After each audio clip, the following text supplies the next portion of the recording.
Have you ever stopped to think that the little things you do before bed might be putting your health and even your life at risk? I know, it sounds a bit dramatic, doesn't it? But the numbers speak for themselves. According to the CDC, over 70,000 older adults in the United States pass away in their sleep each year. That's not a typo. 70,000. And here's the part that's truly unsettling: it's not just due to old age or long-term illness. Many of these cases are tied to nighttime habits. Habits that are completely preventable. Habits that most of us don't even question. See, after age 60, the body doesn't respond the same way it used to. Your heart becomes more sensitive. Breathing changes. And even small shifts in your bedtime routine or room temperature can lead to much bigger problems than you'd expect. Let me tell you about Ronald Miller. He was 72, a proud grandfather, kept a healthy lifestyle, walked every morning, ate his greens, never smoked. But one night, he drank a big glass of water before going to bed. Seemed harmless, right? At 2 in the morning, he got up to use the bathroom. It was dark. He slipped on the floor, hit his head, and tragically, never woke up. That story is real. And sadly, it's far from rare.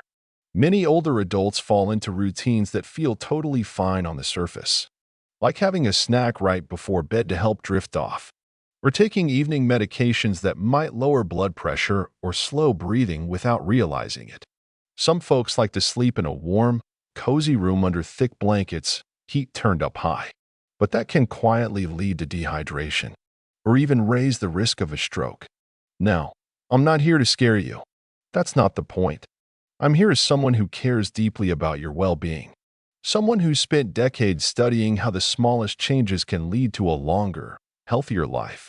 So here's what I want you to remember. What you do in those final hours before bedtime matters. A lot. Not just for the quality of your sleep, but for your safety, too. So the question is, could one of your habits be quietly working against you? And if so, what can you do differently starting tonight to protect yourself or someone you love? In this article, I'll walk you through 7 common nighttime habits that can raise serious health risks for people over 60. Pay close attention to the second one; it catches most folks by surprise. But don't worry, I won't just hand you a list of problems and send you on your way. Each habit comes with a simple, real-world solution. Easy changes you can make right in your own home, without turning your whole routine upside down. If you're reading this, chances are you care about your health. Or maybe you're looking out for your parents or a friend. Either way, you're doing something important. Because the first step towards safer sleep is awareness. And you've already taken that step just by being here, right now. So if this message speaks to you, save it. Better yet, share it with someone you care about. Because sometimes, the smallest change, like turning on a night light or moving a glass of water to an earlier time, can make the biggest difference. Maybe even save a life. 7 dangerous sleep habits. 1. Let's talk about a habit most of us think is completely harmless. Drinking water before bed. Sounds like a good idea, doesn't it? After all, we've been told for years that staying hydrated is one of the most important things we can do for our health. And it's true. Water plays a major role in just about everything our body does. It helps with digestion. It regulates our body temperature. It supports blood pressure. And it keeps our joints moving the way they should. As we get older, staying hydrated becomes even more important. That's because the body doesn't send thirst signals the way it used to. We simply don't feel as thirsty as we once did. That's why so many older adults try to drink extra water in the evening, especially if they've been busy all day and forgot to drink enough earlier. The idea is good. The timing, however, may not be. Let me share a story. Robert Wilson, age 75, was doing his best to stay healthy. He believed drinking a big glass of water about 12 ounces before bed would help support his kidneys. One night, around 2 in the morning, he got up to use the bathroom. As he stepped out of bed, he tripped on the edge of a rug. He fell hard, broke his collarbone. For 6 weeks, he couldn't bathe or dress on his own. That one fall changed everything. And unfortunately, Robert's experience isn't unusual. Many older adults wake up at night to use the bathroom. It seems harmless. But the truth is, These middle-of-the-night trips are one of the top reasons for falls among seniors. Here's why. When you sleep, your blood pressure drops. Your brain shifts into rest mode. When you wake up suddenly, your body needs time to adjust. If you stand up too fast, you might feel dizzy or unsteady. Combine that with low light and weaker night vision, and even a pair of slippers or a bathroom rug can turn into a serious danger. According to the CDC, falls are the #1 cause of injury among adults age 65 and older. And many of those falls happen during the night. But it's not just the risk of falling. Too much water at night also interrupts your sleep. If you're waking up 2 or 3 times just to go to the bathroom, your body isn't getting the deep rest it needs. And that deep sleep? That's when the real healing happens. When you don't sleep well, it can hurt your memory. It may raise your risk for depression. It messes with blood sugar and can make chronic issues like high blood pressure or diabetes harder to manage. Some research even suggests that poor sleep over time may affect brain health and increase the risk of cognitive decline. And there's one more thing most folks don't think about. Your kidneys slow down at night. That's normal. Your whole body is supposed to be resting. But if you drink too much water right before bed, your kidneys have to keep working. Your bladder stays active. And if you take water pills or have any heart problems, this habit can throw off your balance of fluids and put extra stress on your heart. So what's a smarter way to stay hydrated without putting yourself at risk? Here's what I recommend. Drink plenty of water during the day. Focus on getting most of it in between breakfast and mid-afternoon. After 6 p.m., start cutting back a little. And about 2 hours before bed, stop drinking water unless you're really thirsty. If you do need to drink closer to bedtime, just sip a little. No more than 2 ounces. Also, try to avoid coffee, black tea, or green tea in the evening. They tend to stimulate the bladder, which can make the problem worse. And here's one final tip that could save you a world of trouble. Keep the path to your bathroom safe. Use a nightlight. Wear shoes or slippers that won't slip. Keep the floor clear and dry. That quiet little safety setup might just protect you from a bad fall. So next time you reach for that glass of water at bedtime, take a moment to pause. Adjusting your water routine even just a little can help you sleep better, feel steadier, and stay independent longer. Sometimes, it's the smallest change that makes the biggest difference. After a long day, there's something about a little nighttime snack that just feels comforting. A slice of toast with a bit of peanut butter, a small bowl of vanilla ice cream, or maybe a soft oatmeal cookie and a warm glass of milk. It feels like a reward, a way to relax before turning in. Carolyn Murphy, age 71, used to say, "Just a little snack helps me drift off to sleep." And for a while, it seemed to work. But then the nights became restless. She'd wake up with a burning in her chest. Her throat felt dry. Her heartbeat, strong and sudden, made it hard to fall back asleep. After a few weeks of this, she went to see her doctor. The verdict? Chronic acid reflux, caused by her habit of eating too close to bedtime. See, our bodies aren't meant to handle digestion while we sleep. When you eat late, especially within 1 or 2 hours of lying down, your stomach stays active, trying to break down food, while the rest of your body begins to shut down for rest. That mismatch creates problems. There's a small valve at the top of the stomach. Its job is to keep stomach acid from rising. But when you lie flat, gravity stops helping. And if that valve has weakened with age, which is very common, acid can slip up into the throat more easily. That's when you feel that burning, that pressure in your chest, that sour taste in your mouth. It's more than uncomfortable. It interrupts your sleep just when your body is supposed to be recovering. As we age, digestion naturally slows down. That valve weakens, and the lining of the throat becomes more sensitive. So when acid rises, it doesn't just cause heartburn. It can lead to a chronic sore throat, a dry cough that lingers. And in some rare cases, if acid makes its way into the lungs during sleep, it could raise the risk of pneumonia. But there's more to this story. If your nighttime snack includes white bread, cookies, pasta, or anything sugary, your blood sugar might spike while you're asleep. And here's the challenge. The older we get, the less efficient our body becomes at controlling those spikes. That means blood sugar stays high longer. and that can interfere with deep sleep. Some studies even show that late-night eating raises the risk of type 2 diabetes, especially when it becomes a regular habit. It also affects your blood pressure. Normally, your blood pressure drops while you sleep. That's part of the natural rhythm of rest. But if your body is still digesting food, it stays more alert. Your core temperature rises. That drop in blood pressure may not happen the way it should. And when nighttime blood pressure doesn't dip, the risk for stroke and heart disease can increase. There's another hidden effect too. Late-night eating can delay the release of melatonin, the hormone that helps your body feel sleepy. It's a small thing, but night after night, it adds up. Your sleep becomes lighter, more restless. And when sleep suffers, everything suffers. Your memory, your immune system, even your mood the next day. So what can you do? The best advice? Try to finish dinner at least 3 hours before bedtime. If you go to bed around 10, aim to be done eating by 7. Choose meals that are light and gentle on the stomach.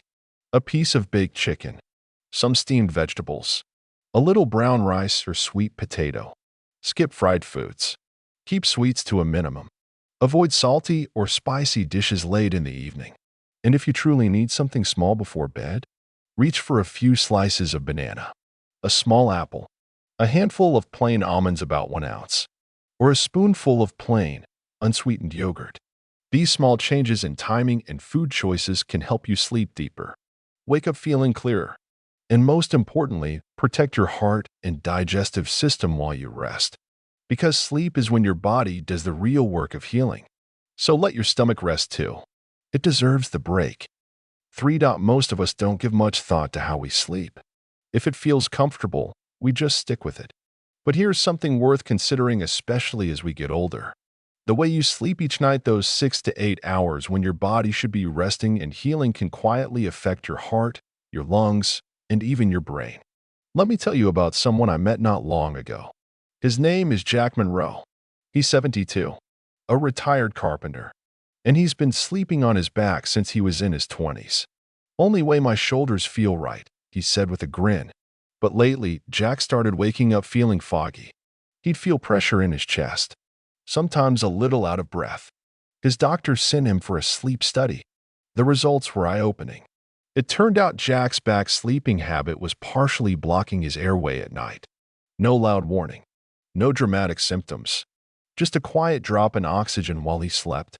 And over time, that small drop was putting strain on both his heart and his brain. See, when you lie on your back, gravity naturally pulls your tongue and the soft parts of your throat backward. That can narrow your airway. If you already snore or have mild sleep apnea, it makes the problem even worse.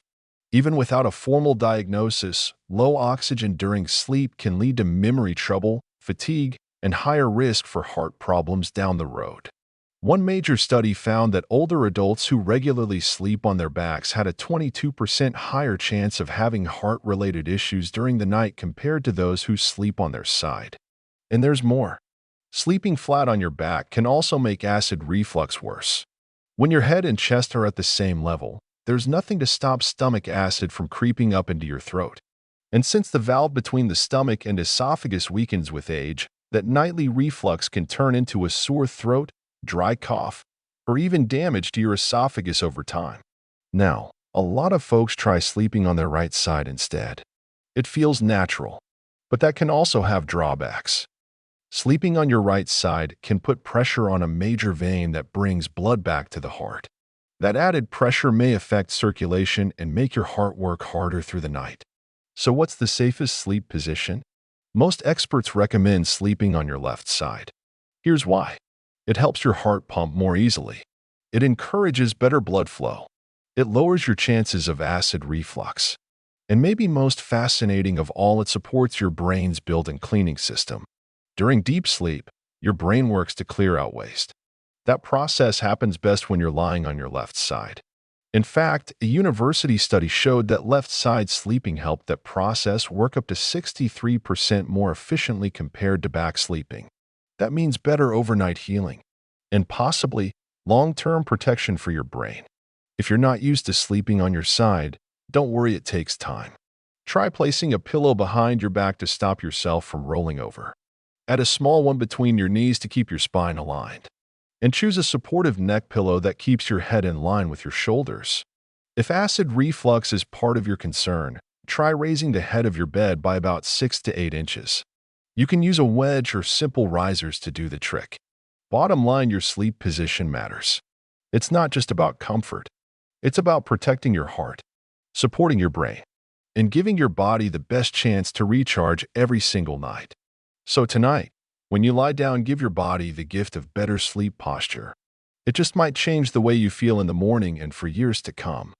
At the end of a long day, slipping into a warm, cozy bed can feel like the perfect reward. Especially in the colder months, that extra warmth feels comforting, safe, almost like a hug from the inside out. That's exactly what Frank Delaney, age 74, believed.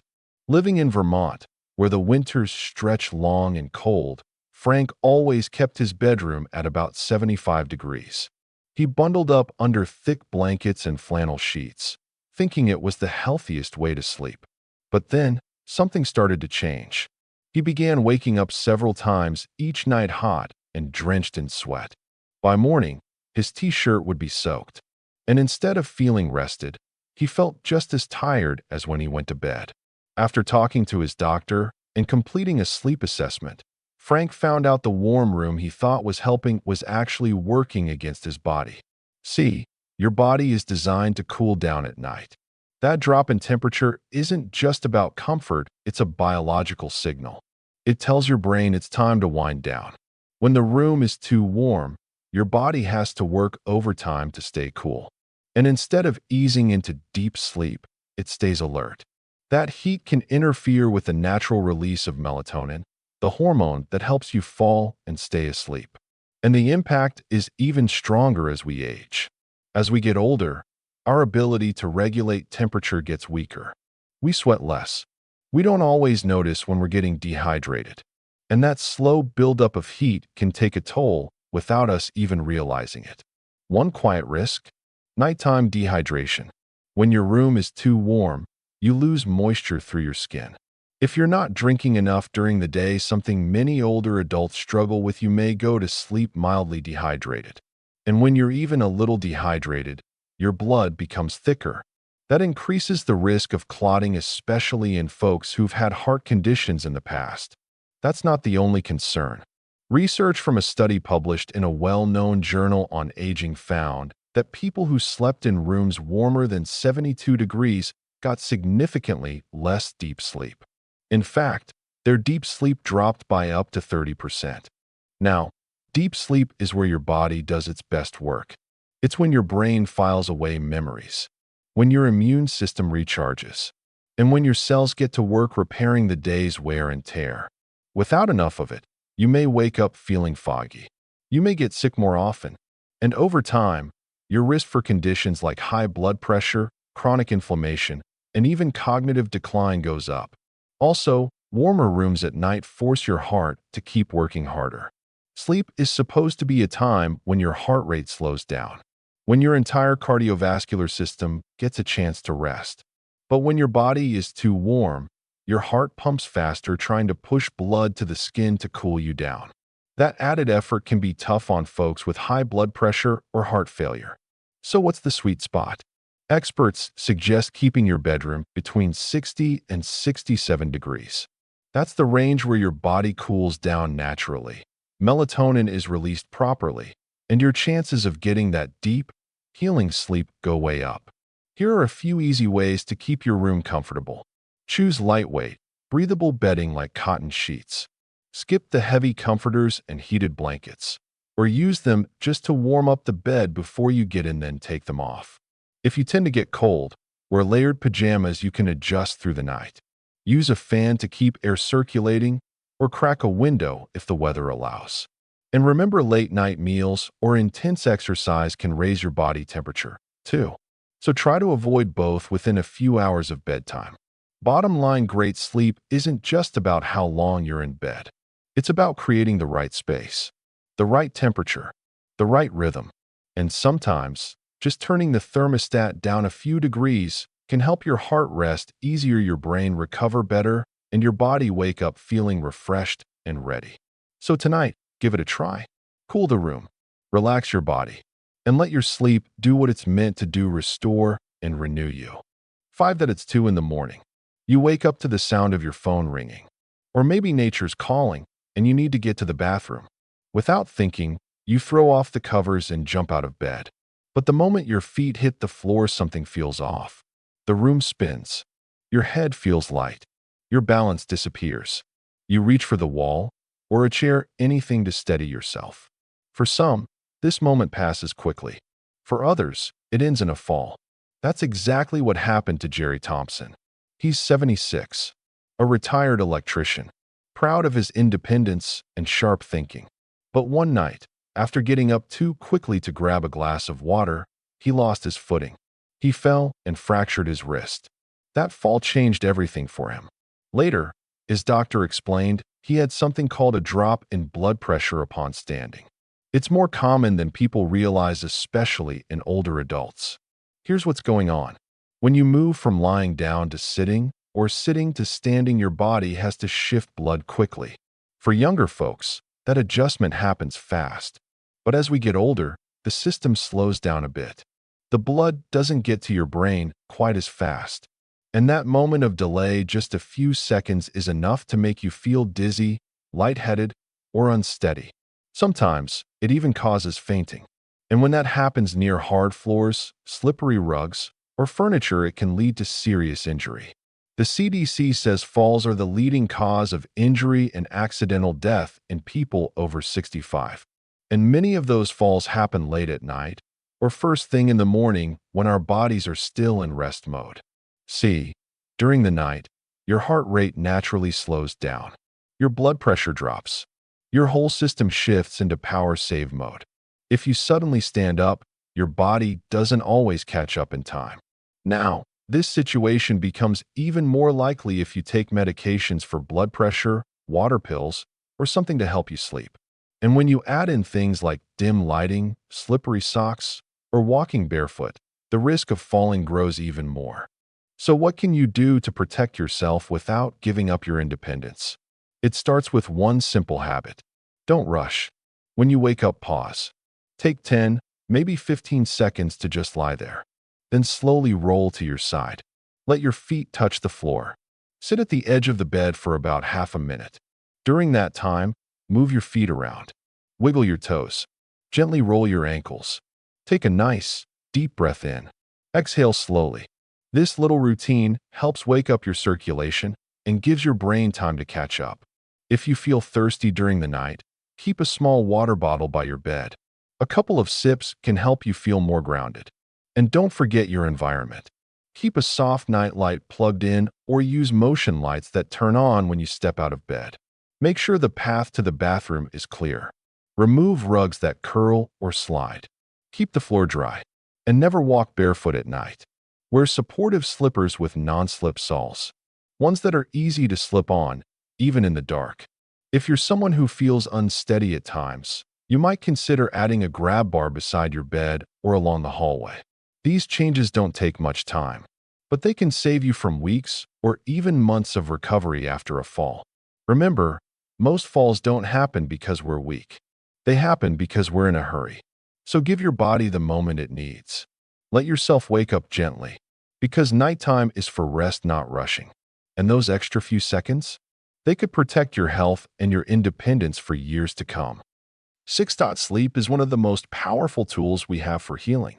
Every night, while we rest, our body repairs. Our brain resets. Our heart gets a well-earned break. But what if your sleep isn't doing that job the way it should? What if you're snoring loudly, waking up gasping, or just can't stay asleep through the night? These may seem like harmless quirks, but they could actually be signs of something much more serious. Let me tell you about a man I met not long ago. His name's Larry Mitchell. He's 70, still sharp, still active.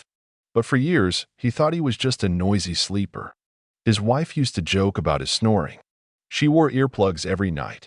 But what finally worried her wasn't the noise. It was the silence. There were moments when Larry would stop breathing completely. Then suddenly, he'd choke, gasp, and jolt awake. During the day, he felt drained. foggy, short-tempered. Finally, after a bit of convincing, he got a sleep test. The result? He had a condition called sleep apnea. Now, Larry had never heard of it. And he's not alone. Most folks think of snoring as a harmless annoyance. But when it's linked to sleep apnea, it's more than just a sound. Here's what happens. When you sleep, the muscles in your throat naturally relax. But in some people, they relax a bit too much. That causes the airway to narrow or even close off for a few seconds. Each time that happens, your oxygen level drops. And your heart? It has to work extra hard to pump enough blood to make up for it. This can happen dozens or even hundreds of times a night without you knowing it. That's a big deal. Studies have shown that untreated sleep apnea can raise your risk of heart attack by 30%. Your stroke risk? As much as 60% higher. And here's the most alarming part, nearly 80% of older adults with sleep apnea don't know they have it. They just think they're snorers, or that poor sleep is part of aging. But it's not. Your brain and your heart might be struggling every single night without you realizing it. That repeated drop in oxygen affects memory, decision-making, and mood. Over time, it's been linked to depression, dementia, even Alzheimer's disease. And that's not all. Sleep apnea is connected to type 2 diabetes, high blood pressure, and weight gain too. Some people don't even snore, but still suffer from interrupted breathing while they sleep. Others just notice they can't stay asleep or wake up often and don't know why. So how can you tell if something's wrong? Here are a few signs to look for. Loud snoring, night after night. Gasping or choking sounds while sleeping. Breathing that stops for short periods, often noticed by a spouse or partner. Waking up with a dry mouth or a morning headache. Feeling tired all day, even after a full night in bed. Being cranky, forgetful, or unfocused. If any of this sounds familiar for you or someone you care about, it's time to listen. There's good news. Sleep apnea is easier than ever to detect. You can use a take-home test or visit a sleep clinic for a full study. If it turns out you do have it, treatment is available. Many folks benefit from a small device called a CPAP. It gently keeps the airway open with a soft stream of air, helping you breathe better all night. Other steps can also make a big difference. Lose a bit of weight if needed. Avoid alcohol or sedatives before bed. Try sleeping on your side instead of your back. Get regular, light exercise. Even a daily walk helps. The truth is, snoring isn't always just snoring. Sometimes, it's your body's quiet cry for help. And ignoring it might put your heart, brain, and overall health at risk. So if you hear snoring, notice pauses in breathing, or feel constantly tired, even after what should be a full night of rest, pay attention. Because good sleep isn't just about feeling rested. It's about living longer, living stronger, and waking up each day with your full health on your side. 7.4 Many folks, especially after 60, taking medicine before bed is just part of the routine. A pain pill for a stiff back, a blood pressure tablet, maybe a sleeping aid to help you nod off. And sometimes, a few vitamins or herbal supplements thrown in for good measure. It sounds simple enough, right? But for Charles Morgan, age 71, that routine took an unexpected turn. He had been taking both a sedative and his blood pressure medication right before bed. After a few weeks, he started waking up in the mornings feeling unusually dizzy. Then one night around 3 a.m., he got up to use the bathroom, lost his balance, and fell hard.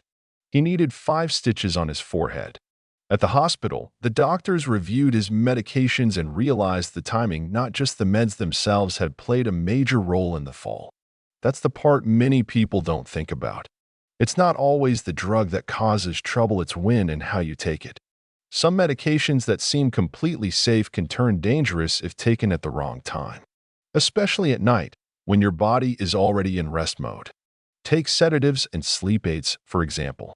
These drugs are designed to calm your system, but they can also slow your breathing and make you groggy well into the next morning. In younger adults, the body processes these medications more quickly. But for folks over 60, the system slows down. That means the effects of the drug can linger, making it easier to lose your balance, feel confused, or even faint when getting out of bed. And it's not just prescription sleep aids. Muscle relaxers, like the ones often given for back pain or stiffness, can also make it harder to control your body if you wake up suddenly. Your reflexes are dulled, and that can make even a short walk to the bathroom more dangerous than you'd expect. The risk goes up even more when you're taking several medications that affect your blood pressure or nervous system. For example, taking a blood pressure pill, a diuretic, and a sedative all at once right before bed can cause your blood pressure to dip too low while you sleep. Then, when you get up, your brain may not get blood quickly enough. The result? Dizziness, blurry vision, maybe even passing out. One study, published in a respected journal on blood pressure, found that the timing of these medications made a big difference. When taken at the wrong time, blood pressure meds can actually disrupt your natural nighttime rhythm and even raise your risk of heart problems. There's more. Even common over-the-counter pain relievers like ibuprofen or naproxen can cause trouble. When used often at night, they can put extra strain on your liver and kidneys, especially if you're already taking cholesterol drugs, antibiotics, or other medications that process through the same organs. And don't forget supplements. A lot of people take melatonin, magnesium, or herbal products that claim to help with sleep. They may seem harmless, but some can interact with your prescriptions in ways that make drowsiness worse or reduce the effectiveness of your other meds. So what can you do to stay safe? First, don't guess. And don't make changes based on something you read online or heard from a friend. Always talk with your doctor or pharmacist before adjusting when you take your medications. Each one has its own schedule based on how your body absorbs and clears it. If you take multiple medications each day, try making a simple chart. Label your pills clearly morning, afternoon, or evening. Avoid combining sleep aids with blood pressure medications at night unless your healthcare provider says it's okay. And pay close attention to how your body feels. If you feel off balance, groggy, or overly tired after a dose, speak up. That could be your body's way of telling you it's time to review your medication plan. Because medicine, when taken the right way, can heal. But even one small timing mistake can turn into a big health scare. And that's not a risk worth taking.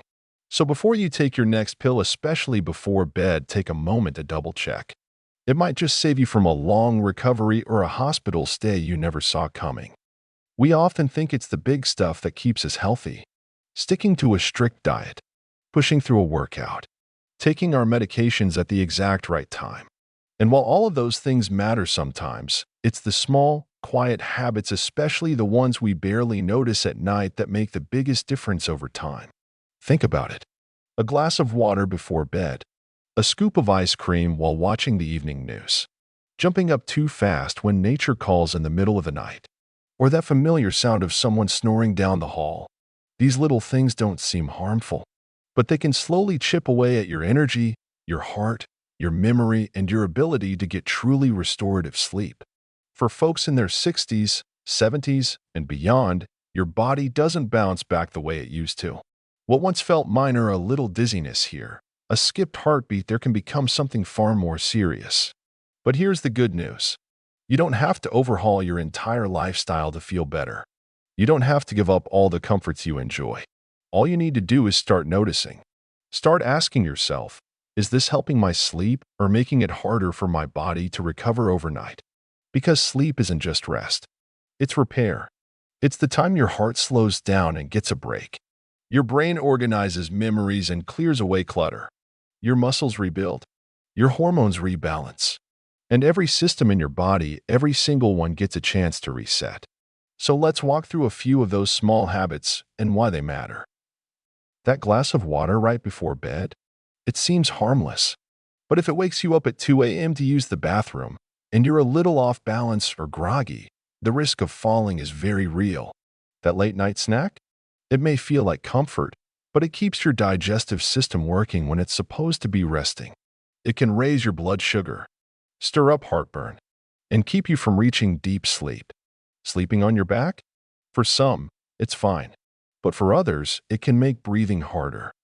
It increases the chances of snoring, acid reflux, and poor oxygen flow, especially if you've been told you might have sleep apnea. Keeping the room too warm? It sounds cozy, but your body actually needs to cool down a little at night. When it doesn't, you may sleep lighter, wake up more often, and miss out on the healing sleep your body really needs. Jumping out of bed too quickly? That can cause a sudden drop in blood pressure leading to dizziness, imbalance, and even a fall. And those nighttime medications? They might be doing more than you think. Some can interact with each other in ways that make you groggier, dizzier, or more likely to lose your balance in the dark. It's not about blaming yourself. It's about learning to listen. And once you become aware of how these small things add up, you can begin making gentle, helpful shifts. Take one habit at a time. Maybe it's cutting back on fluids after dinner. Maybe it's setting the thermostat to 65 instead of 73. Or choosing lighter blankets and adding a fan. Maybe it's switching your sleep position to your side or checking in with your doctor about your medications. Small actions. Simple steps. But over time, they create a safer, stronger foundation for your heart, your brain, your balance, and your overall well-being. Ask yourself honestly, am I sleeping or just lying down? Am I waking up restored or waking up just as tired as the night before? And if you've ever struggled with snoring, restless sleep, or nighttime falls, your story matters. Someone else might be going through the same thing and your experience could be exactly what they need to hear. Because when we share, we help each other sleep a little safer. And there's power in that. So here's my wish for you. That every night brings true rest. That every morning brings energy and clarity. And that every small change you make brings you one step closer to a longer, steadier, more joyful life.